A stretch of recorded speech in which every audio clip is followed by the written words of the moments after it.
Hello everyone. अब जैसे हम लोग नेक्स्ट क्वेश्चन पे चलते हैं। इस क्वेश्चन में क्या बोल रहा है, a ring of radius capital R rolls without sliding with a constant velocity of के साथ चल रहा है मेरे पास। The radius of curvature of the path followed by any particle of the ring at the highest point of its path will be.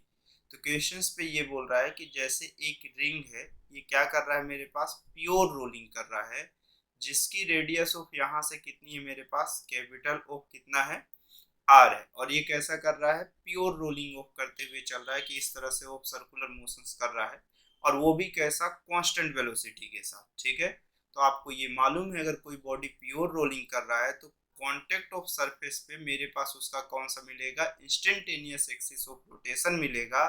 तो यहाँ पे क्या मिलेगा मुझे, ओमेगा इंटू आर की जो वैल्यू होगी वो velocity of centre of mass के कैसी होगी, इक्वल होती है। तो यहाँ से हमें ये मालूम है कि जो वीसी की वैल्यू होगी वो ओमेगा इंटू आर के कैसे होगी, इक्वल होगी।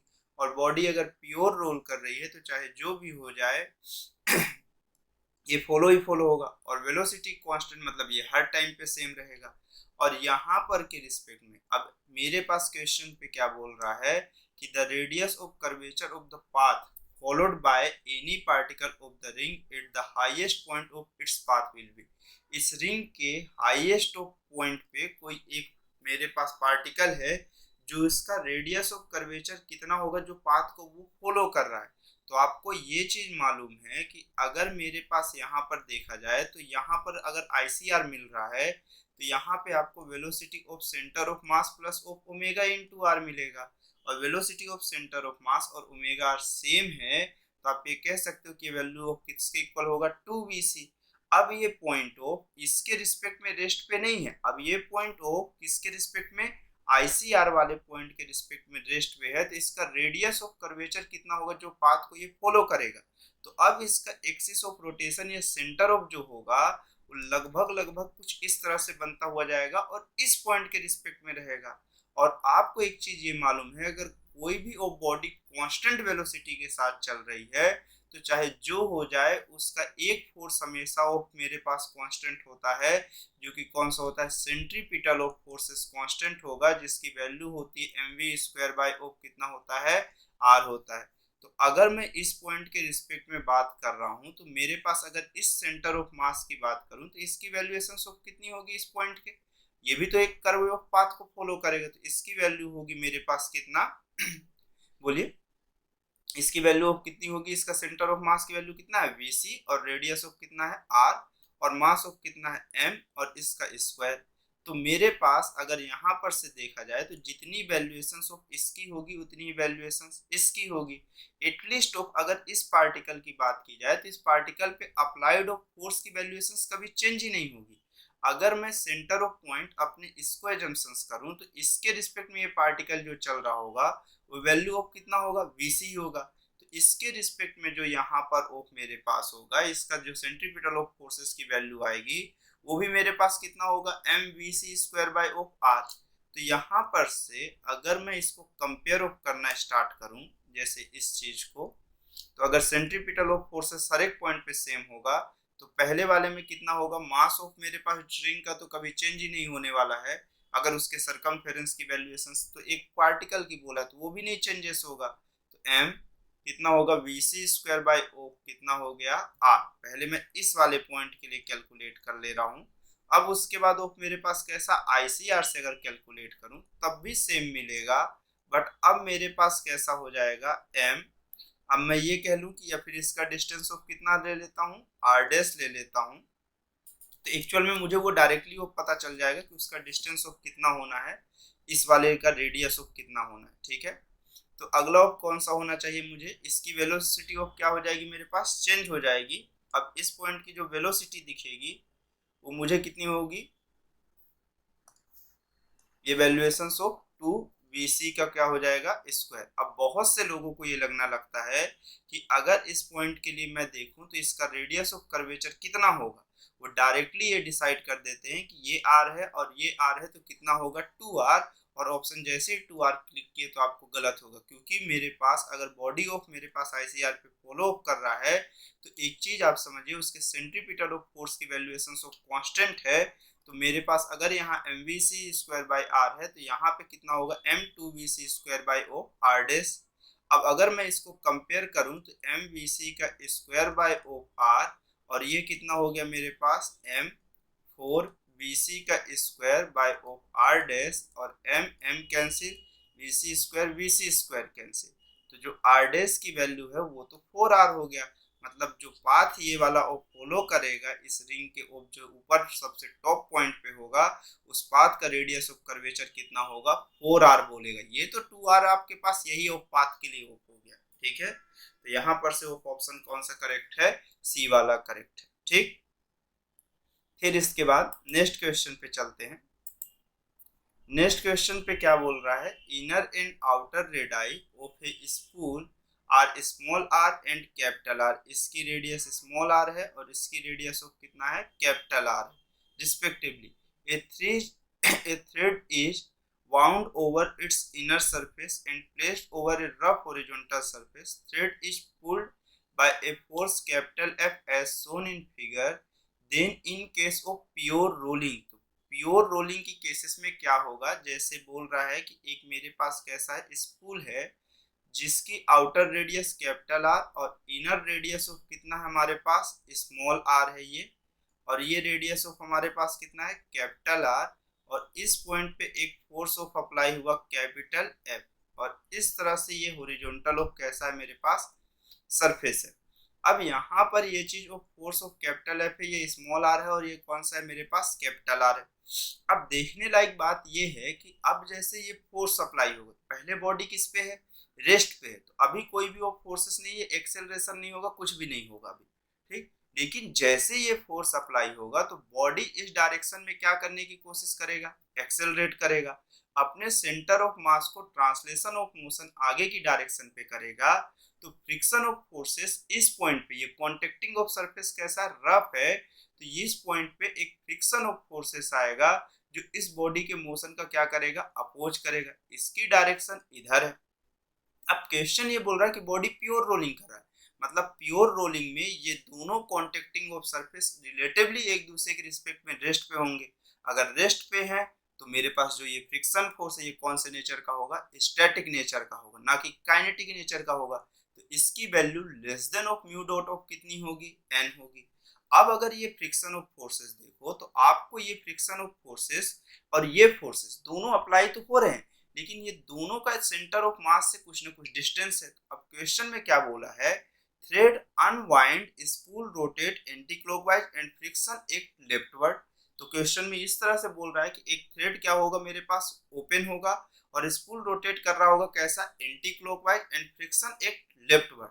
तो फ्रिक्शन अभी तो मेरे पास लेफ्टवर्ड की डायरेक्शन पे दिख ही नहीं रहा है, क्योंकि फ्रिक्शन ऑफ फोर्सेस हमेशा हमारे पास कैसा रिलेटिव मोशन के अपोजिट साइड होगा, और ये फोर्स बॉडी को आगे ले जाने के लिए ट्राई करेगा। तो फ्रिक्शन ऑफ फोर्स किस साइड लग रहा होगा, पीछे साइड। तो लेफ्ट साइड ऑफ तो लग रहा है, मान के चलो मेरे पास फ्रिक्शन फोर्स ऑफ किस साइड एक्ट हो रहा है, लेफ्ट साइड एक्ट हो रहा है। तो ये चीज तो ठीक है, अभी देखे नहीं है, अभी हमारे पास ये कंडीशंस फुलफिल करना बाकी है। अनवाइंड और किस डायरेक्शन पे रोटेट कर रहा है, लेफ्टवर्ड की डायरेक्शन तो सेम है, ठीक।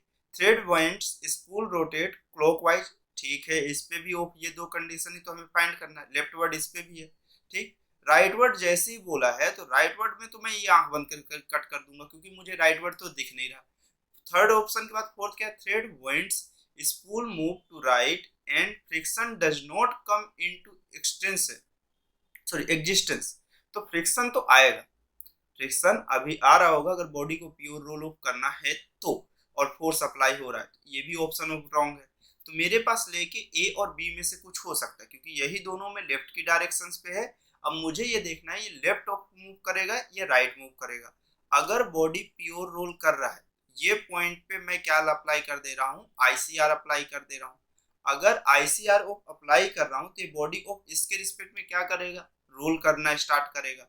तो अब मैं अगर देखूं तो मुझे यहाँ पर के रिस्पेक्ट में समेशन ऑफ टॉर्क की वैल्यू ऑफ कितना होगा, इनर्शिया ऑफ कौन सा पॉइंट, इसको मैं पी पॉइंट कह दूं, पी इंटू अल्फा। अब यहाँ पर से देखूं तो मेरे पास इसके फ्रिक्शन ऑफ फोर्सेस के थ्रू टॉर्क 0 हो गया, लेकिन इस फोर्स के थ्रू देखो तो आप इस फिंगर को अपने कैसा फिंगर को फोर्स की डायरेक्शन में कर्ल करो तो जो थंब ऑफ डायरेक्शन दिखाएगा वो आपको किसको दिखाएगा, डायरेक्शन ऑफ एंटी क्लॉकवाइज को दिखाएगा।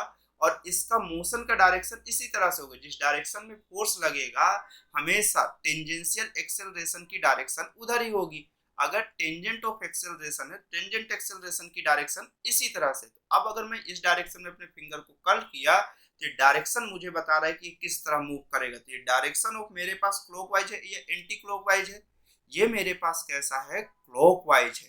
तो ऑप्शन नंबर ऑफ मेरे पास सिर्फ कौन सा करेक्ट है, बी वाला करेक्ट है।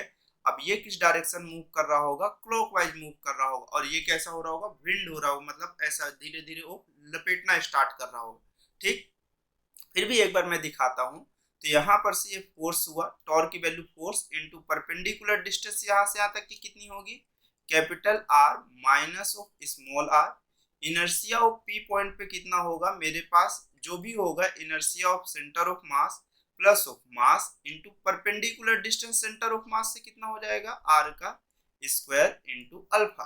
तो अल्फा की जो वैल्यू जाएगी वो F capital R minus of small are upon of कितना हो जाएगा, ये पूरा ऑफ डिस्टेंस आर है, इसमें से स्मॉल आर सबट्रैक्ट किया, ये कितना हुआ I C plus of M R square. तो देखिए अगर मैं यहाँ से देखूं तो मेरे पास आर की वैल्यू ऑलवेज भी कैसा है, greater than of small R होगा, और ये तो ऑलवेज भी पॉजिटिव आएगा। तो ये सभी क्वांटिटी कैसी आ रही है, पॉजिटिव आ रही है, मतलब मेरा जो डायरेक्शन का एजम्पशंस है वो करेक्ट है। तो मेरे पास एक ही ऑप्शन ऑफ करेक्ट हो रहा है, ऑप्शन नंबर ऑफ कौन सा, बी वाला।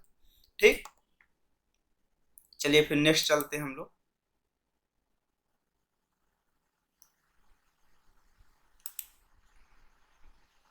नेक्स्ट क्वेश्चन में क्या बोल रहा है कि portion A B of the wedge shown in figure is rough and B C is smooth. ये पोर्शन ऑफ कैसा हमारे पास, स्मूथ है। यहाँ पे कोफिशिएंट ऑफ फ्रिक्शन मान के चलता हूँ मैं 0, ठीक है।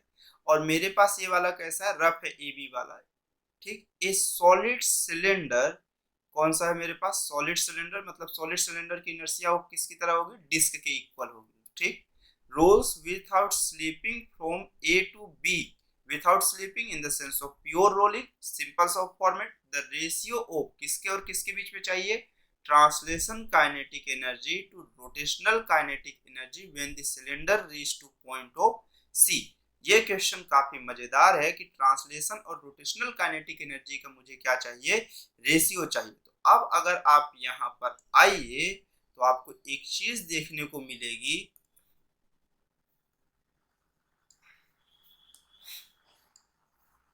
चलिए दिखाते हैं आपको।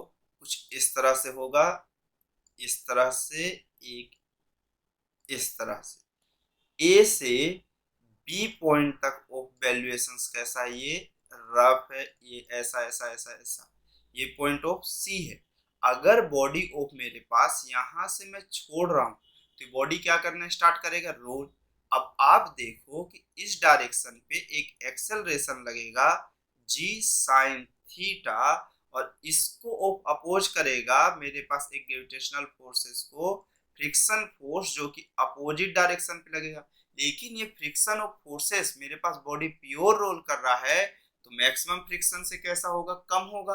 और ये कौन से नेचर का होगा, स्टैटिक नेचर का होगा, ये कंफर्म बात है। अब ये बॉडी सिर्फ ट्रांसलेशन मोशन नहीं करेगी, ट्रांसलेशन प्लस ऑफ क्या करेगा, रोटेशनल करेगा। तो इसका जो एक्सेलरेशन ऑफ सेंटर ऑफ मास होगा वो अब कितना चलेगा, आपको मालूम है। अगर body translation plus of rotation कर रहा है या प्योर रोलिंग ऑफ कर रहा होता है तो एक्सेलरेशन ऑफ जो सेंटर ऑफ मास मिलता है g sine theta upon of 1 plus सी।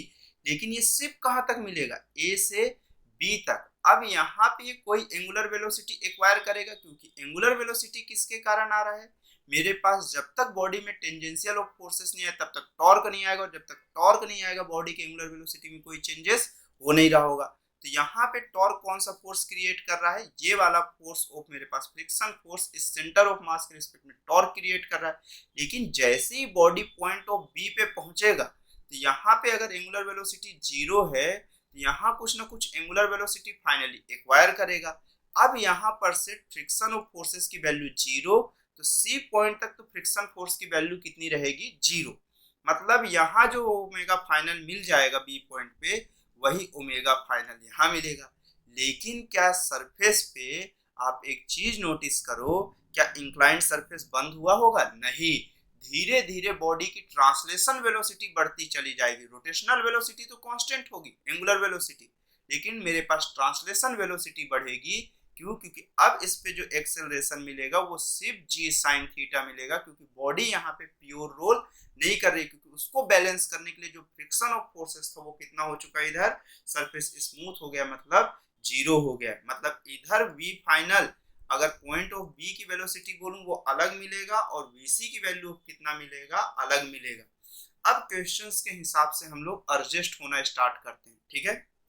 तो देखिए, मैं सबसे पहले क्या काउंटिंग करता हूं कि मुझे इस पॉइंट पे ऑफ कितना मिलेगा, बॉडी पॉइंट ऑफ बी तक, एट पॉइंट बी तक मेरे पास ये मालूम है कि पॉइंट बी तक मेरे पास बॉडी कैसा रोलिंग कर रहा होगा, प्योर रोलिंग कर रहा होगा। कौन सा रोलिंग कर रहा होगा? प्योर रोलिंग कर रहा होगा। और अगर प्योर रोलिंग कर रहा होगा तो वेलोसिटी ऑफ मेरे पास किसके इक्वल होगा, ओमेगा इनटू आर के इक्वल होगा। तो मुझे सिर्फ किसी तरह से ये निकालना है। अब यहाँ से यहाँ तक जाते तक आप देखो, अगर मैं ए से बी तक के लिए बोलूं तो बॉडी अपनी कुछ ना कुछ हाइट को एक्वायर किया होगा ये, और ये एच की वैल्यू ऑफ किसके इक्वल होगी, L/2 के इक्वल होगी। जितना ऑफ डिस्प्लेसमेंट ऑफ मेरे पास, ये हाइट ऑफ कुछ ना कुछ एक्वायर किया होगा, और ये मेरे पास क्या होगा, इसका डिस्प्लेसमेंट होगा, ठीक है। तो एच की जो वैल्यू होगी वो मेरे पास किसके इक्वल होगी, L/2 साइन थीटा के इक्वल होनी चाहिए, ठीक है। तो ऐसा कुछ होगा मेरे पास। तो अब मुझे सिर्फ और सिर्फ इस पॉइंट की क्या चाहिए, वेलोसिटी चाहिए। किसी भी तरह से मुझे इस पॉइंट की वेलोसिटी चाहिए।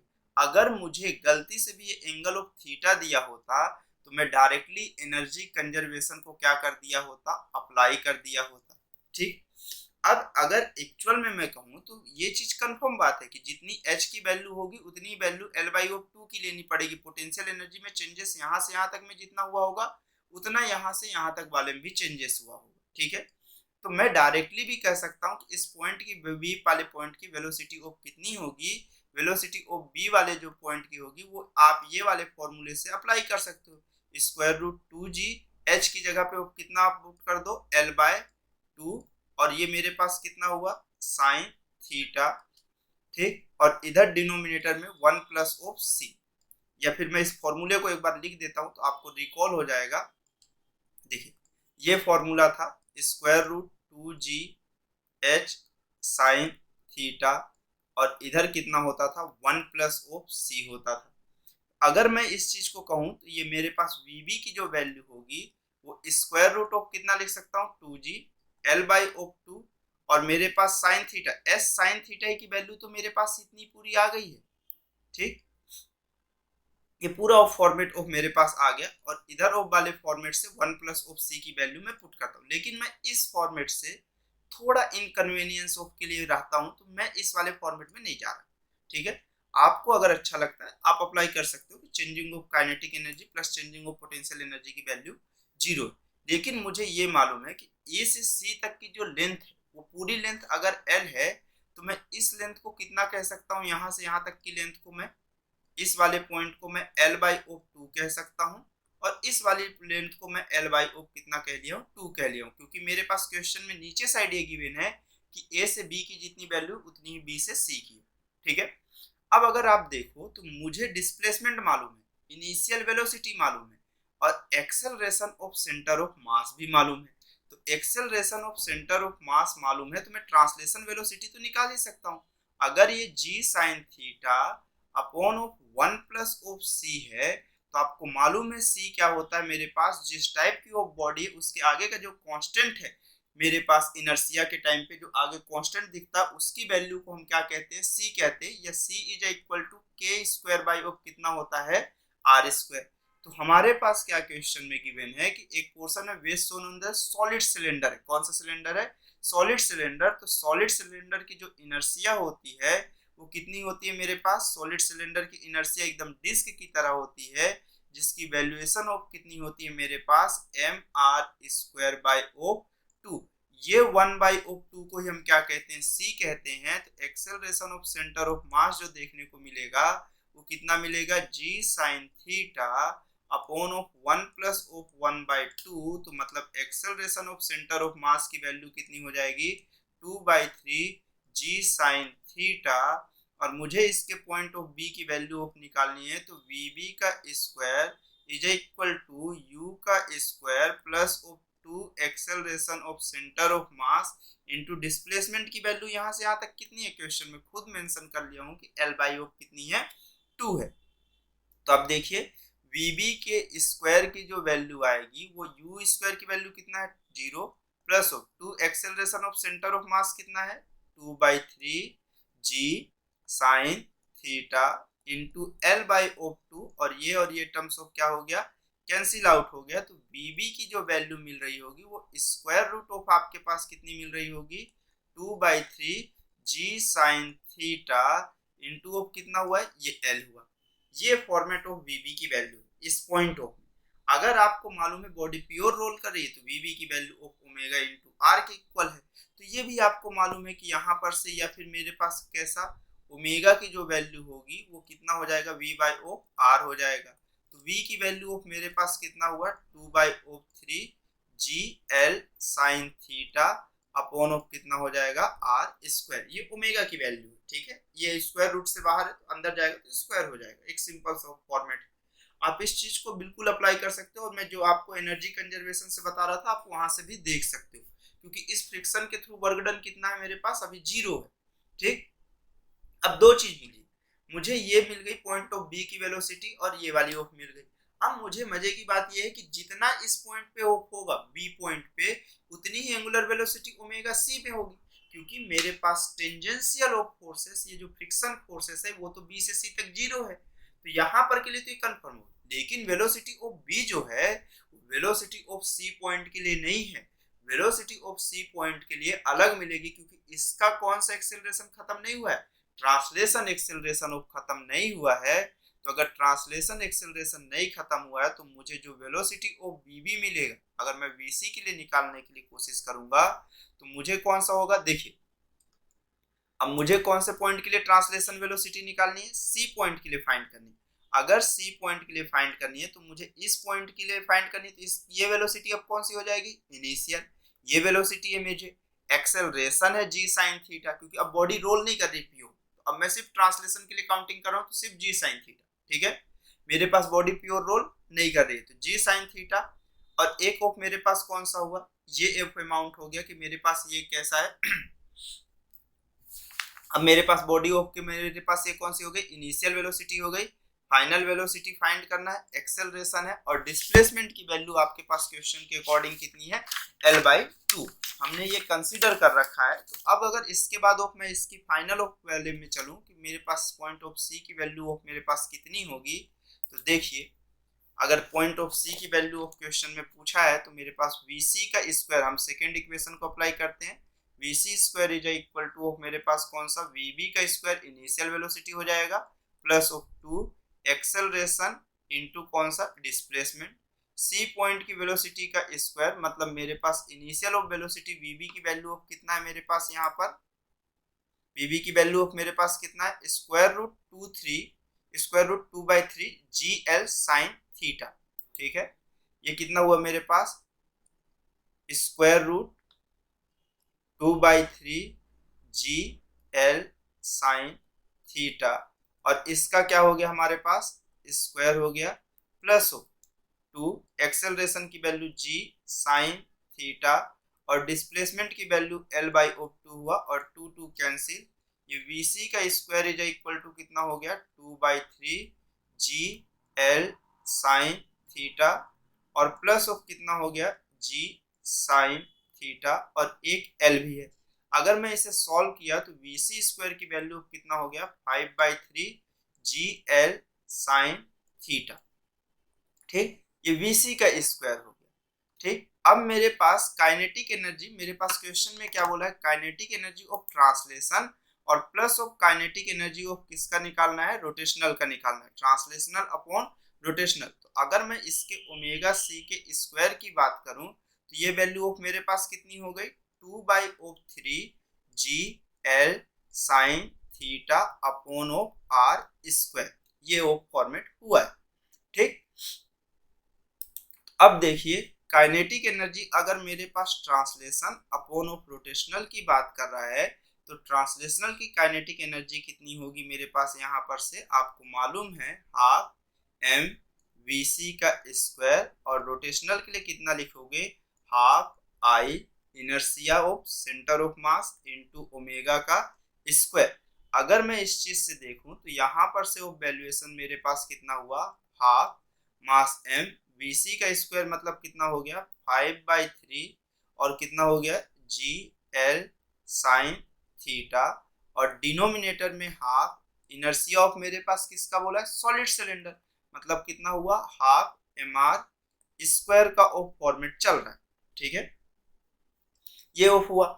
उसके बाद ऑफ क्वेश्चन में ओमेगा की जो वैल्यू आई है आपके पास वो कितनी आई है, 2/3 GL sine theta upon of R square. अब देखो आर स्क्वायर से आर स्क्वायर कैंसिल, ये 2 से 2 कैंसिल, और ये मेरे पास 3 से ये वाला 3 कैंसिल, m से m कैंसिल, ये हाफ से ये हाफ कैंसिल, GL से GL of cancel, sine theta से साइन थीटा कैंसिल। ले दे के सिर्फ एक चीज बचा, kinetic energy of translation upon of kinetic energy of rotational की जो वैल्यू है वो कितनी है मेरे पास 5 है। मतलब ऑप्शन नंबर ऑफ जो करेक्ट है वो सिर्फ एक ही करेक्ट है, वो भी कौन सा, ऑप्शन नंबर ऑफ बी। तो 63 का ऑप्शन नंबर ऑफ कौन सा हो गया हमारे पास, बी वाला हो गया। ठीक, अब उसके बाद नेक्स्ट क्वेश्चन पे चलते हैं हम लोग। नेक्स्ट क्वेश्चन पे क्या है हमारे पास, a plank of mass capital M, इस प्लैंक का मास कितना है, कैपिटल एम है, is placed over smooth inclined plane and sphere is also placed over the plane. Friction is sufficient between sphere and plane. ये दोनों पे friction मेरे पास कैसा है, ये दोनों रफ सरफेस है और ये सरफेस ऑफ कैसा है, स्मूथ है, ऐसा ही तो बोल रहा है। A plank of mass capital M is placed over the smooth inclined plane, ठीक है, and sphere is also placed over the plane, friction is sufficient between them, ये दोनों के बीच में फ्रिक्शन ऑफ कैसा है, सफिशिएंट है, ठीक है, between sphere and plane. If plank and sphere are released from the rest, the friction force on the sphere is कितना होगा, मतलब ये दोनों को ऐसे रेस्ट से छोड़ा गया। तो देखो जिस टाइम पे छोड़ा जाएगा उस टाइम पे इस पे भी ग्रेविटेशनल एक्सेलरेशन कौन सा लग रहा होगा, एकदम इनिशियल में जी साइन थीटा, और इस पे भी कितना लग रहा होगा, जी साइन थीटा। दोनों रिलेटिवली एक साथ ऑफ एक्सेलरेट हो रहे होंगे तो दोनों रिलेटिवली एक दूसरे पे रेस्ट ही होंगे, तो एक फ्रिक्शन ऑफ फोर्सेस सिर्फ इस पे एक छोटा सा अमाउंट का लगेगा जो स्टैटिक नेचर का होगा, जो उसको आगे स्लिप नहीं करने देगा।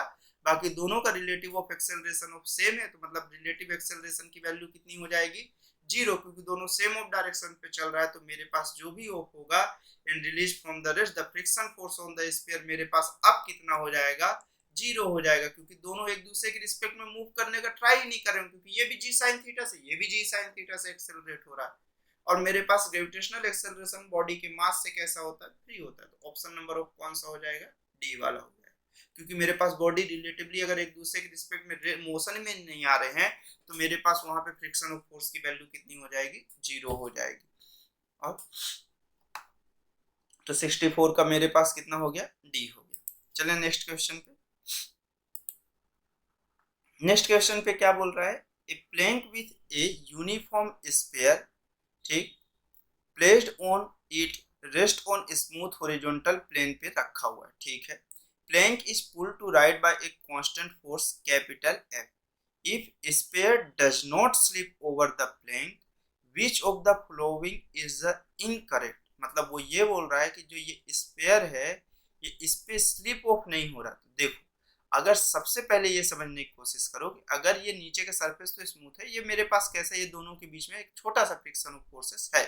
अगर मेरे पास अब क्या बोल रहा है, acceleration of the centre of the sphere is less than that of the plank, एकदम कंफर्म बात होगी, क्योंकि स्फीयर ऑफ का जो मेरे पास है acceleration of the centre of the sphere जो है वो कैसा होगा, मेरे पास प्लैंक से कम होगा, क्योंकि मेरे पास अगर इस पे फोर्स ऑफ एफ है तो आप देखो ये मेरे पास आगे जाना चाहेगा, तो फ्रिक्शन ऑफ फोर्सेस मेरे पास इस पे बैठे ऑफ रिलेटिवली ऑफ के रिस्पेक्ट में ऐसा लगेगा कि इस वाले में फ्रिक्शन ऑफ फोर्सेस ये आगे जा रहा है, तो इस पे फ्रिक्शन ऑफ फोर्सेस किधर, पीछे, और इस पे किस साइड लग रहा होगा, इस साइड। तो बॉडी ऐसा रोल करने की कोशिश करेगा, और रोल करने के लिए कोशिश करेगा तो स्लाइड नहीं हो रहा, तो इसका एक्सेलरेशन ऑफ जो सेंटर ऑफ मास होगा वो मुझे कैसा हो जाएगा, चेंज हो जाएगा।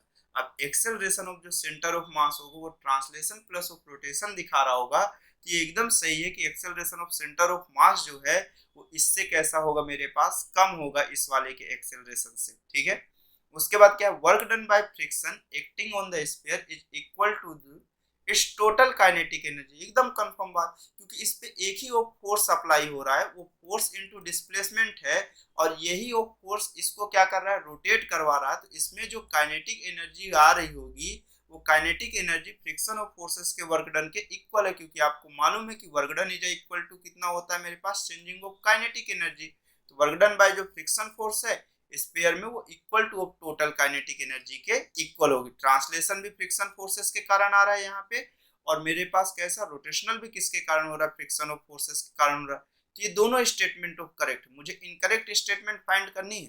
ठीक, तीसरा क्या है, total kinetic energy of the system is equal to work done by the force. ठीक है, जो ये फोर्स अगर बॉडी ऑफ प्योर रोल कर रहा है तो ये कंफर्म बात है कि मेरे पास यहाँ पे जो प्योर रोलिंग कर रहा है, तो ये दोनों मेरे पास कैसा होगा, रिलेटिवली एक दूसरे के रिस्पेक्ट में कैसे होंगे, रेस्ट होंगे। अगर रिलेटिवली ऑफ एक दूसरे के रिस्पेक्ट में रेस्ट होंगे तो जो फ्रिक्शन ऑफ फोर्सेस होगा वो स्टैटिक नेचर का होगा। तो मेरे पास जो काइनेटिक एनर्जी आएगी, ये जो फोर्स होगा ये फ्रिक्शन ऑफ फोर्सेस के कैसा हो रहा होगा, इक्वल ऑफ हो रहा होगा। क्योंकि आपको मालूम है कि जब body of static friction of apply होता है तो अप्लाइड ऑफ फोर्स के कैसा होता है, इक्वल होता है। तो अगर फ्रिक्शन फोर्स का वर्क डन काइनेटिक एनर्जी के इक्वल है तो ये कंफर्म बात है कि अप्लाइड ऑफ फोर्स की वैल्यू किसके इक्वल होगी, मेरे पास टोटल काइनेटिक एनर्जी के इक्वल या वर्क डन के इक्वल होगी। किसके, इसके वाले टोटल जो काइनेटिक एनर्जी होगी वो मेरे पास अप्लाइड ऑफ फोर्स के वर्क डन के कैसा होगा, इक्वल होगा। तो ये तीनों स्टेटमेंट करेक्ट है, तो इसमें कोई भी स्टेटमेंट ऑफ रॉन्ग नहीं है, तो इसका ऑप्शन है नन ऑफ दीज। ठीक है, चलिए नेक्स्ट क्वेश्चन पे अब फिर चलते हैं हम लोग। चलिए अब नेक्स्ट क्वेश्चन में क्या बोल रहा है, a time varying force capital F is equal to 2t। एक फोर्स अप्लाई हो रहा है जो टाइम के साथ क्या कर रहा है, मुझे वेरी कर रहा है। Is applied on the spool rolling as shown in figure. The angular momentum of the spool at time t about bottom most point. अब क्या है, मेरे पास एक टाइम वेरिंग ऑफ फोर्स लग रहा है जिसकी वैल्यू ऑफ 2t है, अप्लाइड ऑन द स्पूल पे अप्लाई हो रहा है as shown in figure. The angular momentum मेरे पास कैसा बोल रहा है, स्पूल का एक टाइम t में अबाउट बॉटम मोस्ट पॉइंट, वो भी कौन से पॉइंट पे, बॉटम मोस्ट पॉइंट पे अगर बोल रहा है तो यहाँ पे बोल रहा है। अब यहाँ पर के रिस्पेक्ट में बोल रहा है तो यहाँ से मेरे पास सिर्फ एक ही ऑफ फोर्सेस है और एंगुलर मोमेंटम बोल रहा है। तो आपको मालूम है कि जो एंगुलर मोमेंटम होता है तो अगर आपको ये चीज मालूम है कि जो चेंजिंग ऑफ एंगुलर मोमेंटम होता है डीएल जो होता है, मेरे पास changing of angular momentum with respect to time is equal to कितना होता है, टॉर्क। तो मुझे डीएल की वैल्यू अगर पूछा है तो मेरे पास ये कितना हुआ, टाउ डॉट ऑफ dt। अब ये मैं किस पॉइंट पे देख रहा हूँ, इस पॉइंट ऑफ p पे देख रहा हूँ। तो मैं इसे क्या करना स्टार्ट किया, इंटीग्रेट स्टार्ट किया। तो मुझे ये समझ में आया कि कहाँ से कहाँ तक करना है, मेरे पास जीरो से लेके किसी भी ऑफ टाइम t के लिए l तक की वैल्यू ऑफ जाना है dl। और यहाँ पे टाउ की वैल्यू कितना होगा, torque is equal to force into perpendicular distance. तो ये फोर्स एक ही अप्लाई हो रहा है F, और यहाँ से यहाँ तक की जो परपेंडिकुलर डिस्टेंस है वो r plus of small r dot of कितना हुआ dt, और ये वैल्यू ऑफ जीरो से लेके कितना हुआ होगा t। तो ये कितना हुआ मेरे पास l, और ये f की वैल्यू क्वेश्चंस पे ही मेंशन है कि कितना है 2t, और इंटीग्रेशन जीरो से लेके t तक जा रहा है, और ये r plus of small r dot of कितना dt। अब चाहे जो हो जाए r plus of small r तो ऑलवेज भी कांस्टेंट होगा, तो r plus of small r और ये कितना हुआ जीरो से t, और ये 2t डॉट ऑफ कितना हो गया dt हो गया। तो l is equal to r plus of small r, और इसका ऑफ जब इंटीग्रेशन ऑफ करोगे तो 2t स्क्वायर बाई ऑफ कितना हो गया 2, और लिमिट भी अप्लाई करोगे तो जीरो से t ही तक के लिए तो कोई फर्क नहीं पड़ रहा होगा। तो l is equal to r plus of small r dot of 2t square by of कितना हो गया 2, 2 क्या हो गया कैंसिल। तो l is equal to of आपके पास जो मिलेगा आंसर वो R plus of small R dot of कितना हो गया टी स्क्वायर हो गया। यही एंगुलर मोमेंटम है कौन से मोस्ट पॉइंट के लिए, लोअर मोस्ट या about of bottom most point पे। ऑप्शन नंबर ऑफ कौन सा है, सी वाला करेक्ट है। ठीक है, तो 66 का जो ऑप्शन नंबर ऑफ करेक्ट हो गया वो कौन सा है मेरे पास, सी वाला ऑफ पॉइंट करेक्ट। ठीक, अब उसके बाद क्वेश्चन के नेक्स्ट फॉर्मेट में चलते हैं हम लोग। चलिए, क्या बोल रहा है क्वेश्चन में, a ring of mass small M है, एक रिंग का मास गिवन है मेरे पास स्मॉल एम, ठीक है, एंड रेडियस भी गिवन है उसका कैपिटल आर है, has 3 particle attached to ring as shown in figure, figure the centre of the ring has the speed v naught, मेरे पास इसकी जो स्पीड है इसके सेंटर ऑफ मास की वो v नॉट है, the kinetic energy of system is sleeping is absent, मतलब बॉडी क्या कर रहा है, प्योर रोल कर रहा है, एकदम कंफर्म बात, चलो भैया ये भी सही बात किया। ठीक है, इसका सेंटर ऑफ मास मेरे पास अभी किस वेलोसिटी से चल रहा है, v नॉट ऑफ वेलोसिटी के साथ चल रहा है। ठीक, अब अगर ये चीज कह रहा है कि क्वेश्चन ऑफ में मेरे पास कैसा स्लीपिंग ऑफ एब्सेंट है, तो मेरे पास ये चीज कंफर्म बात है कि यही पॉइंट ऑफ इसका क्या होगा, आईसीआर होगा। अगर ये पॉइंट ऑफ आईसीआर होगा तो मैं पूरी कैलकुलेशन ऑफ किसके रिस्पेक्ट में कर लेता हूँ, इसके आईसीआर के रिस्पेक्ट में कर लेता हूँ। अगर ये पॉइंट ऑफ वी नॉट है तो मुझे ये मालूम है कि इसका सेंटर ऑफ मास भी वी नॉट चल रहा होगा। ठीक, और बॉडी को अगर मैं रोल ऐसे करा रहा हूँ तो इस पॉइंट पे ऑफ भी मेरे पास ऐसा ही वी नॉट ऑफ दिखने को मिलेगा। तो ये दोनों की जो रिजल्टेंट ऑफ वेलोसिटी ऑफ मिलेगी वो कितनी मिलेगी, square root 2 into V naught, similar of ये भी वी नॉट, सिमिलर ऑफ ये भी, और ये दोनों का जो रिजल्टेंट होगा वो भी इधर स्क्वायर रूट 2 वी नॉट, और इस साइड भी ऑफ ये कितना हुआ, ये पार्टिकल 2 वी नॉट। तो आप इस चीज को अगर आईसीआर से देख रहे हो तो आप ऐसे भी कैलकुलेट कर सकते हो ना। मेरे पास तो ये मालूम है कि मुझे ये V naught of V naught चल रहा है, मैं इसको दूसरे वे से आपको कैलकुलेट करके दिखा देता हूँ। अगर मैं इसे आपको दूसरे वे से दिखाने की कोशिश करूं, ये कुछ इसी तरह से होगा। ये पॉइंट ऑफ की बात की जाए तो इसका मास ऑफ कितना है मेरे पास, स्मॉल एम है, और इधर का मास ऑफ 2m है, और इसका मास ऑफ मेरे पास स्मॉल एम है। ठीक है, तो देखो ये डिस्टेंस ऑफ यहाँ से r है और ये डिस्टेंस ऑफ कितना है, r है। आपको मालूम है अगर कोई बॉडी प्योर रोल कर रही है तो उसकी velocity of centre of mass angular velocity into perpendicular distance के इक्वल होंगे। अगर ये r है, ये r है, तो यहाँ से यहाँ तक की जो डिस्टेंस होगी वो स्क्वायर रूट 2 r होगी, और इस पॉइंट के रिस्पेक्ट में पूरी बॉडी एंगुलर वेलोसिटी ऑफ कर रही होगी। तो इस पॉइंट की जो वेलोसिटी होगी वो मेरे पास कितनी होगी, omega into perpendicular distance square root 2r। तो वेलोसिटी ऑफ कौन सी होगी, ट्रांसलेशन वेलोसिटी होगी। कौन सी वेलोसिटी होगी, ट्रांसलेशन की वेलोसिटी होगी। तो ये मेरे पास ओमेगा की वैल्यू ऑफ कितना हुआ यहाँ पर से, अगर आप काउंटिंग ऑफ करो तो ओमेगा की वैल्यू ऑफ यहाँ से वी नॉट बाय ऑफ कितना हो गया आपके पास, r into square root 2r, और ये कैंसिल आउट हो गया, तो ये V naught into square root 2 हो जाएगा। एकदम सिमिलर ऑफ इस पॉइंट का भी चलेगा कुछ इसी तरह से। ये मेरे पास कितना हो जाएगा, वी नॉट स्क्वायर रूट 2, इसी के जस्ट ऑफ ऐसा डायरेक्शन पे, क्योंकि ये भी r है और ये भी कितना है मेरे पास यहाँ से r, तो ये स्क्वायर रूट 2r हो जाएगा। अब अगर इस पॉइंट की बात की जाए तो इस पॉइंट का यहाँ से परपेंडिकुलर डिस्टेंस ही कितना है मेरे पास, 2r है, और ये वैल्यू ऑफ कितना है मेरे पास, ओमेगा। तो ओमेगा की वैल्यू ऑफ कितना हुआ, V naught by of r into 2r, तो ये r कैंसिल आउट हो गया, तो ये कितना हो गया 2r। तो मेरे सॉरी 2r लिख दिया मैं, r कैंसिल आउट होने के बाद भी ये कितना हो गया 2 वी नॉट हो गया। तो अब देखिए इसके हर पॉइंट की वेलोसिटी मुझे मिल गई। तो अब एक्चुअल में ये सभी पार्टिकल ऑफ ट्रांसलेशन मोशन कर रहे होंगे, या रोटेशनल भी मोशन, तो यहाँ पर के रिस्पेक्ट में हम लोगों ने लिख दिया। तो अब जैसे मैं सबसे पहले देखना स्टार्ट करूं तो काइनेटिक एनर्जी मेरे पास पूछा है, central of the ring the kinetic energy of the system कितना होगा। तो ये सभी की टोटल ऑफ काइनेटिक एनर्जी का समेशन इनकी टोटल काइनेटिक एनर्जी होगी। ठीक है, ये मैं हटा दिया। चलिए लिखना स्टार्ट करते हैं हम लोग। तो कितना हुआ, सबसे पहले मैं इस पार्टिकल के लिए लूँ तो ये कितना हुआ, इसके लिए लिख लूँ या पहले इसके लिए लिख लूँ, जिसके लिए आप बोल दो उस वाले पॉइंट के लिए मैं लिखना स्टार्ट कर देता हूँ। ठीक,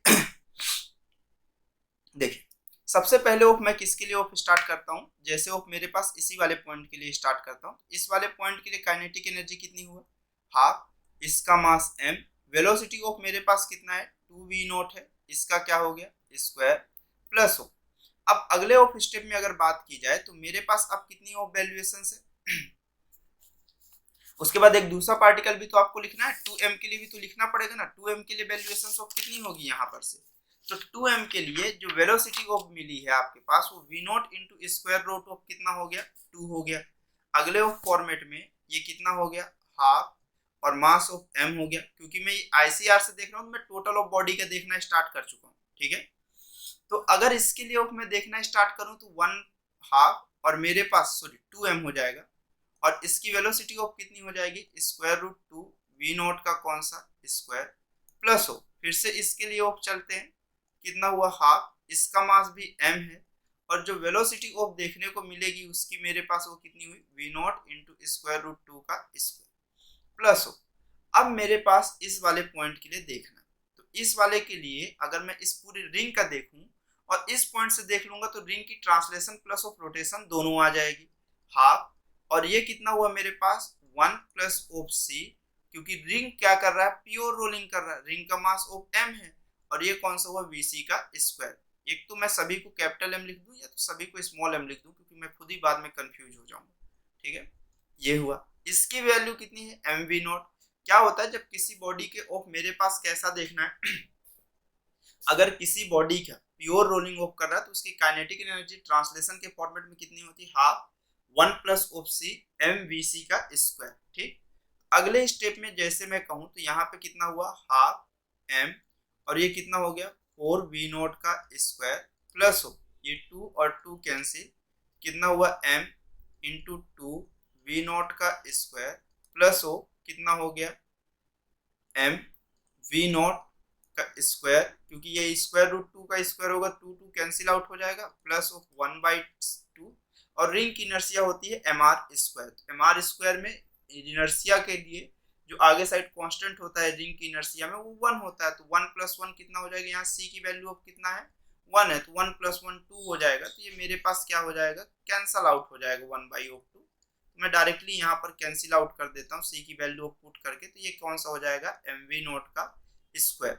तो एक्चुअल में अगर मैं यहाँ पर से देखूँ तो ये कैंसिल आउट हुआ, तो ये 2 हुआ, तो 2 mv0 का स्क्वायर प्लस 2 mv0 का स्क्वायर 4 हो जाएगा, 4 प्लस ऑफ 2 कितना हो जाएगा, 6 mv0 का कौन सा हो जाएगा स्क्वायर। तो ऑप्शन नंबर ऑफ कौन सा हो जाएगा, ए वाला करेक्ट हो जाएगा। 67 का कौन सा हो जाएगा मेरे पास करेक्ट, ए वाला करेक्ट हो जाएगा कि 67 में ए वाला कितना होगा, 6 mv0 का कौन सा हो जाएगा स्क्वायर, ठीक। उसके बाद नेक्स्ट चलते हैं,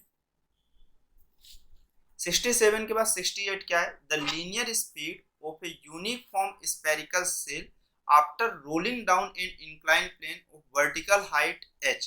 वो ये बोल रहा है कि एक लीनियर स्पीड कितनी होगी एक यूनिफॉर्म स्फेरिकल सेल की, स्फेरिकल सेल है यहाँ पे मेरे पास इस तरह से, after rolling down, pure roll कर रहा है, मतलब rolling down in the sense pure rolling की मोशन की बात कर रहा है, in incline plane of vertical height जिसमें इसकी कितनी है h। तो आपको डायरेक्टली मैं एक बताया हूँ कि मेरे पास velocity of centre of mass की वैल्यू अगर कोई बॉडी प्योर रोल कर रही है तो आप लिख सकते हो 2g sin theta upon of कितना लिख दोगे यहाँ पर से 2g s sin थीटा, क्यों, हाँ ठीक है। इसके बाद ऑफ मेरे पास आप कितना लिख दोगे यहाँ पर की वैल्यूएशंस के बाद, यही चीज ऑफ गड़बड़ होगी, और ये कितना हुआ 1 प्लस ऑफ c, या तो इस वाले फॉर्मेट से चलते हैं, ये h नहीं होगा, ये l sin थीटा हो जाता है। चलो देखते वाले में, changing of kinetic plus of changing of potential का समेशन कितना होगा 0। काइनेटिक एनर्जी मेरे पास कौन सा होगा, k final minus of k initial plus of changing of potential is equal to 0, initial time पे 0 और फाइनल टाइम पे कितना होगा मेरे पास काइनेटिक एनर्जी हाफ, और 1 प्लस ऑफ कौन सा हुआ c mvc का कौन सा हुआ स्क्वायर, और changing of potential energy body ऊपर से बॉटम ऑफ मोस्ट पॉइंट पे आ रही है, तो ये कितना हुआ m g dot of h is equal to 0 half. Spherical shell बोला है तो स्पेरिकल सेल की इनर्शिया कितनी होती है 2/3 mr स्क्वायर, और यही c ऑफ मेरे पास है, तो ये कितना हुआ 1 प्लस ऑफ ये k square by r square का रेशियो भी होता है 2/3, और ये कौन सा हुआ m vc का स्क्वायर, और ये दूसरे साइड जाएगा तो m g dot of h, m क्या हुआ कैंसिल, 3 + 2 कितना हो गया 5 बाय ऑफ कितना हो गया 6 अगला कितना हो गया मेरे पास VC का स्क्वायर और ये कितना हो गया GH। तो आपको ये दिख रहा है कि VC का जो स्क्वायर है ये 6/5 GH हुआ, तो VC की जो वैल्यू होगी square root 6/5 into G into H हुआ। तो आपको ये फॉर्मूले में यहाँ पे ये चीज नहीं दिखता है, ठीक है। ये VC की जो वैल्यू दिखती है आपको square root 2G into H 1 plus of C होता है, ठीक है। वो जब वाले फॉर्मेट में, जब मेरे पास डिस्प्लेसमेंट के फॉर्मेट को हम कवर करते हैं। तो अगर मैं डायरेक्टली इस फॉर्मूले में वैल्यू भी पुट कर दिया होता तो मुझे आंसर सेम ही आता, 2G into H 1 plus of C की वैल्यू 2/3 जैसे ही पुट करते आपको तुरंत आंसर देखने को मिलता 2GH, और ये कितना हुआ 3 + 2 5/3, और इसको सॉल्व करते तो ये 6GH/5 डायरेक्ट आंसर ऑफ आप टिक कर सकते थे ऑप्शन नंबर ऑफ 6 सी, ठीक। तो ये भी हो सकता था। आपको जो अप्रोच अच्छी लगी हो वो वाला, ये फॉर्मूला ओरिएंटेशन है। अगर फॉर्मूला भूल जाते तो एनर्जी कंजर्वेशन हमारे पास है ही, क्योंकि इसमें कोई भी ऑफ एक्सटर्नल अगर बॉडी प्योर रोल कर रहा है और ऐसे जस्ट ऑफ अपने ग्रेविटी के कारण, तो अप्लाइड ऑफ जो भी एक्सटर्नल फोर्स है उसके थ्रू वर्क डन कितना होगा, 0 होगा, ठीक। चलिए नेक्स्ट क्वेश्चन पे उसके बाद चलते हैं हम लोग। नेक्स्ट क्वेश्चन में क्या बोल रहा है, ए uniform sphere of radius capital R है, ठीक है। यूनिफॉर्म स्फीयर है जिसका radius capital are, placed on A rough horizontal surface and given a linear velocity v0, angular velocity omega naught, as shown, the sphere come to rest after moving some distance to the right, it follow that। वो ये बोल रहा है कि मेरे पास एक sphere है, pure rolling कर रहा, प्योर रोलिंग नहीं कर रहा था, रफ हॉरिजॉन्टल सरफेस में था, उसमें लीनियर वेलोसिटी v0 था, एंगुलर वेलोसिटी ओमेगा नॉट था। इस तरह का कुछ क्वेश्चंस पे मेरे पास क्या कह रहा है, कहने की कोशिश कर रहा है।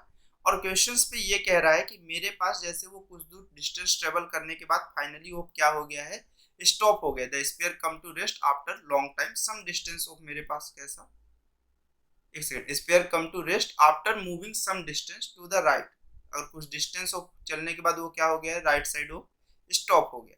तो एक चीज आप समझो कि बॉडी पहले मेरे पास क्या कर रहा है, ट्रांसलेशन भी कर रहा है और कौन सा कर रहा है, रोटेशनल भी कर रहा है।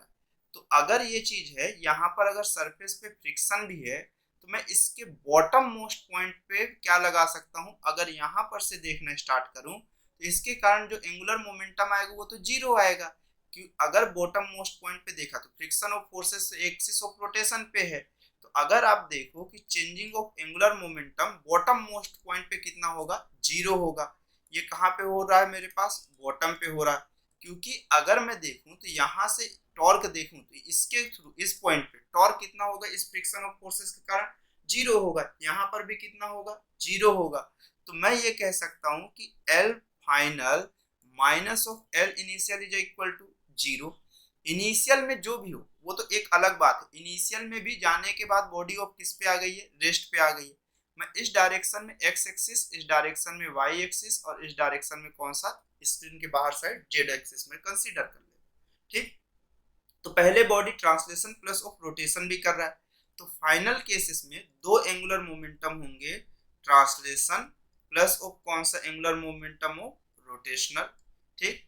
अगर ट्रांसलेशनल की बात की जाए, अगर ट्रांसलेशनल की बात की जाए तो मेरे पास बॉडी का मास इनटू वेलोसिटी मेरे पास कितना होगा, L। ट्रांसलेशनल की बात की जाए तो ट्रांसलेशनल में मेरे पास क्या होगा, L is equal to perpendicular distance into of मेरे पास मास इनटू वेलोसिटी, मोमेंटम का क्रॉस प्रोडक्ट। तो R की वैल्यू ऑफ मेरे पास ऊपर साइड जा रहा हूँ, तो ये कौन सा हुआ, R J cap cross of कौन सा हुआ, M V0 की वैल्यू ऑफ कौन सा हुआ, I कैप। तो J cap cross K cap कितना होगा आपके पास, आप देखो I cap J cap K cap. तो आपको क्या बोला है, अगर इस डायरेक्शन को आप फॉलो नहीं कर रहे हो, J cap cross K cap कितना हो जाएगा, J cap cross I cap कितना हो जाएगा मेरे पास, K कैप। तो R M V0 minus of K cap हो रहा है, ठीक है। उसी तरह से अगर मैं देखूं रोटेशनल की वैल्यू के लिए, किसकी वैल्यू के लिए देख रहा हूं, रोटेशनल के लिए, तो L जो रोटेशनल है उसके लिए क्या होता है, inertia of centre of mass into omega होता है। तो इनर्शिया ऑफ सेंटर ऑफ मास एक स्फीयर के लिए कितना होगा, 2/5 mr²। और इस पे ओमेगा आप देखो तो अपने फिंगर को आप कर्ल करो एंगुलर वेलोसिटी की डायरेक्शन में, तो थंब जो डायरेक्शंस दे रहा होगा वो किसका दे रहा होगा, एंगुलर वेलोसिटी की डायरेक्शन। तो ओमेगा ये स्क्रीन के बाहर साइड है, तो ये कौन सा हुआ, के कैप हुआ। ठीक, अब अगर मैं वैल्यू पुट करूं तो एल जो फाइनल मुझे दिखेगा, कौन सा, एल फाइनल इस इक्वेशन फर्स्ट पे। तो अगर मैं put the value in equation, put the value in equation first में, तो अगर एल फाइनल की बात की जाए तो वो मेरे पास कितना होगा, L final minus of L initial is equal to 0। Final में कितना होगा मेरे पास, R M V naught minus of K cap minus of L initial की वैल्यू कितना है, 2/5 M R square into omega के कैप, और इनिशियल एंगुलर मोमेंटम ना बॉडी ट्रांसलेट कर रही है ना रोटेट कर रही है, मतलब इनिशियली ऑफ मेरे, सॉरी ओहो उल्टा मैं लिख दिया ना, ये फाइनल की नहीं है, ये इनिशियल का, ये इनिशियल केसेस है, और ये कौन सा है, फाइनल है। फाइनल में तो रुक गया है, चलो ना कोई दिक्कत नहीं, आपको उस पर कौन सी दिक्कत, आप चेंज कर लेना, और क्या है, मैं कंफ्यूजन में रहा है, मैं जल्दी जल्दी में इसी में चला है। ठीक है, तो इनिशियल का है, तो ये इनिशियल में है, तो ये माइनस सिंबल होगा, और ये कैसा होगा, रेस्ट पे होगा, तो मेरे पास 0 होगा।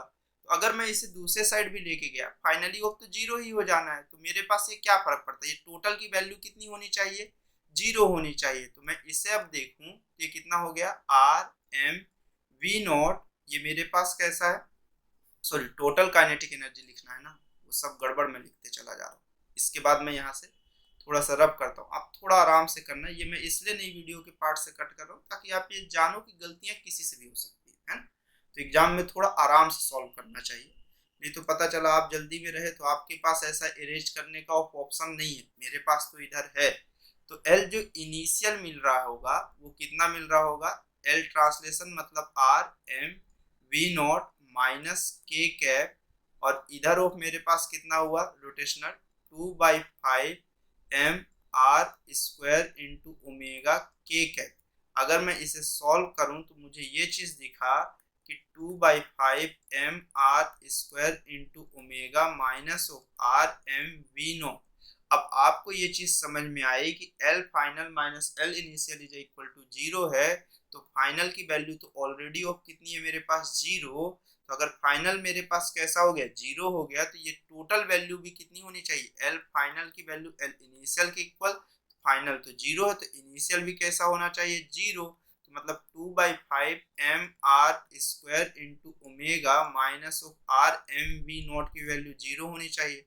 कितना हुआ, 2/5 M R square into omega is equal to R M V naught. R और आर क्या हो गया, एक आर कैंसिल, एम और एम क्या हो गया, कैंसिल। क्वेश्चन में ये पूछ रहा है ये वैल्यूएशन ऑफ कितना होगा रिलेशन, तो आप इसको सिंप्लीफाई करो तो आपको ये दिखेगा 2 into omega into R is equal to 5 V not.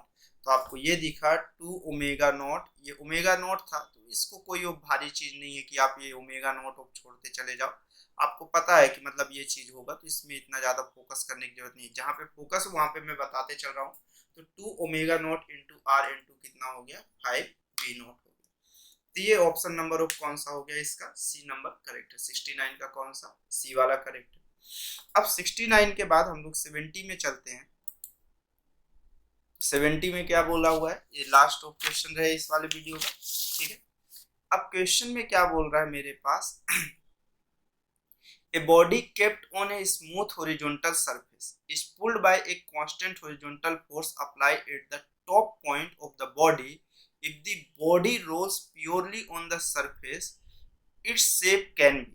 वो ये बोल रहा है कि मेरे पास एक बॉडी है, वो इस तरह से एक सरफेस पे रखा हुआ है, स्मूथ हॉरिजॉन्टल सरफेस है। ठीक, अब क्या कर रहा है, पुल्ड बाय एक कांस्टेंट हॉरिजॉन्टल फोर्स, एक फोर्स हॉरिजॉन्टल है उस पे वो अप्लाई कर रहा है, हॉरिजॉन्टल कांस्टेंट फोर्स अप्लाई कर रहा है टॉप पॉइंट पे बॉडी के। इफ बॉडी रोल्स प्योरली, और बॉडी कैसा रोल कर रहा है मेरे पास, प्योरली वो क्या करने की कोशिश कर रहा है, रोल करने की कोशिश कर रहा है। तो मुझे ये बताना है कि ये बॉडी का शेप वो कैसा होगा। ठीक, अगर कोई बॉडी प्योर रोल करना चाह रहा है तो आपको मालूम है कि ये फोर्स ऑफ अप्लाई हो रहा है, तो इसी डायरेक्शन में बॉडी पहले ट्रांसलेशन ऑफ मोशन दिखाना चाहेगा, एक्सेलरेशन ऑफ सेंटर ऑफ मास। अगर आप इसके सेंटर ऑफ मास से देखो तो आप उस पर अपने थंब को ऐसे ऊपर रखो, तो ये फिंगर को अपने टेंजेंशियल फोर्स की डायरेक्शन में करो, तो ये इस डायरेक्शन में अगर आप घुमाते गए तो एंगुलर वेलोसिटी की डायरेक्शन, सॉरी एंगुलर एक्सेलरेशन का डायरेक्शन दिखाएगा। तो अगर बॉडी प्योर रोल करी तो acceleration of centre of mass, और इस साइड ऑफ मुझे कितना मिलेगा, अल्फा इंटू आर। अब ये चीज तो ठीक है। अब अगर मैं बात करूं acceleration of centre of mass कितना होगा, तो आप summation of force is equal to body का mass into acceleration of centre of mass कर सकते हो। तो ट्रांसलेशन में एक ही फोर्स है एफ, और इसकी value he mass into acceleration of centre of mass के इक्वल होगी। तो जहां से acceleration of centre of mass की वैल्यू एफ अपॉन ऑफ कितना हो गया, कैपिटल एम। और बॉडी अगर प्योर रोल कर रही है तो आपको मालूम है acceleration of centre of mass की वैल्यू अल्फा इंटू आर की कैसी होगी, इक्वल होगी। ठीक। अब अगर मैं इस पे टॉर्क की इक्वेशन ऑफ अप्लाई करूं इसके सेंटर ऑफ मास से, क्योंकि मुझे बॉडी का शेप चाहिए तो इनर्शिया मिलनी चाहिए। ठीक। तो अगर इसके सेंटर ऑफ मास से मैं देखने की कोशिश करता हूं, ठीक है, तो समेशन ऑफ टॉर्क की जो वैल्यू है inertia of centre of mass into कितना होगा, अल्फा।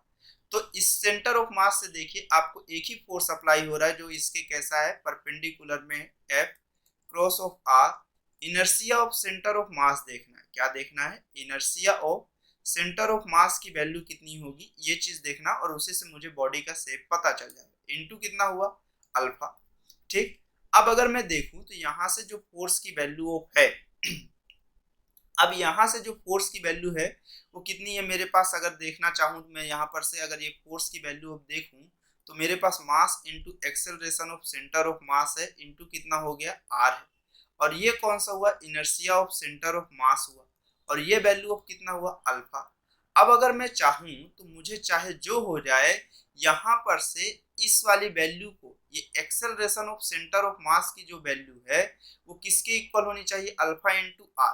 तो मैं ऐसा क्या करूं कि मुझे ये वैल्यूएशन ऑफ अल्फा की इक्वल हो जाए, या फिर आपको ये चीज थोड़ा कंपैरिजन करने में प्रॉब्लम हो रही है तो आप इसको थोड़ी देर के लिए हटा दो। फॉर एग्जांपल अगर मैं हटा दिया तो मुझे ये चीज समझ में आना स्टार्ट हुई कि जो अल्फा की वैल्यू है वो कितना होना चाहिए, F cross of R upon of inertia of centre of mass के इक्वल होनी चाहिए। कंफर्म, ये चीज ऑफ चली। अब मैं ये कहूं कि मेरे पास ऐसा कौन सा उपाय है कि यहाँ पर वाली इक्वेशन के जैसा ये दिखने लगे, जहां पे अल्फा की वैल्यू कितना हो जाए, acceleration of centre of mass upon कितना हो गया, आर। तो ये आई की वैल्यू में कौन सी कंसीडर कर लूं, तो आई ऑफ चाहिए मुझे इनर्शिया ऑफ सेंटर ऑफ मास, ना कि मुझे क्या चाहिए, अल्फा चाहिए। ये तो क्वेश्चन में बोल रहा है कि प्योर रोलिंग है, ये तो मुझे यहाँ से पता ही है, एफ क्रॉस ऑफ आर, और अल्फा की वैल्यू ऑफ कितना हुआ, acceleration of centre of mass, और मेरे पास अपॉन डिनोमिनेटर में कितना हुआ, आर। तो inertia of centre of mass कितना हुआ, F cross of R square, और acceleration of centre of mass. और क्वेश्चंस को अगर आप यहाँ पे सिंप्लीफाई करिए तो आपके पास फोर्स और upon of acceleration of centre of mass की वैल्यू ऑफ कैपिटल एम के इक्वल होगी। तो inertia of centre of mass force upon acceleration of centre of mass M R square हुआ। तो inertia of centre of mass की value कितनी होगी, M R square. तो inertia of centre of mass का अगर एम आर स्क्वायर है तो बॉडी ऑफ मेरे पास दो ही हो सकता है, या तो होलो सिलेंडर या तो रिंग। तो आपको देखिए थिन पाइप बोला है, एकदम हो सकता है क्योंकि यही चीज है मेरे पास। आपको अभी मैं बताया ना होलो सिलेंडर मतलब थिन पाइप कैसा होता है, होलो ही तो होता है, या तो होलो सिलेंडर या तो रिंग। तो यूनिफॉर्म सिलेंडर ना सिलेंडर तो सॉलिड हो गया, वो डिस्क का हो गया, तो डिस्क की इनर्शिया कितनी होती है, half M R square. Uniform sphere बिल्कुल नहीं, क्योंकि 2/5 एम आर स्क्वायर होता है। थिन स्फेरिकल सेल बिल्कुल नहीं, मतलब सिर्फ एक ऑप्शन बचता है। तो 70 का ऑप्शन नंबर कौन सा करेक्ट है, ये वाला करेक्ट है। ठीक। तो आई होप आपको यहाँ तक समझा होगा। आप इसे थोड़ा आराम से सुनो, आराम से प्रैक्टिस करो, बार बार करो, डेली होप देखते हुए एक क्वेश्चन लो, पहले क्वेश्चन को देखो, आप अपनी अप्रोच अप्लाई करो, फिर कंपेयर करके मेरे वाले से आप सॉल्यूशन देखो। अगर आपसे वो सही है अप्रोचेस तो आप आगे कंटिन्यू कर सकते हो। ठीक है, फिर अगर कुछ गड़बड़ है तो आप उसको देखो। ठीक, ओके, थैंक्स फॉर वॉचिंग।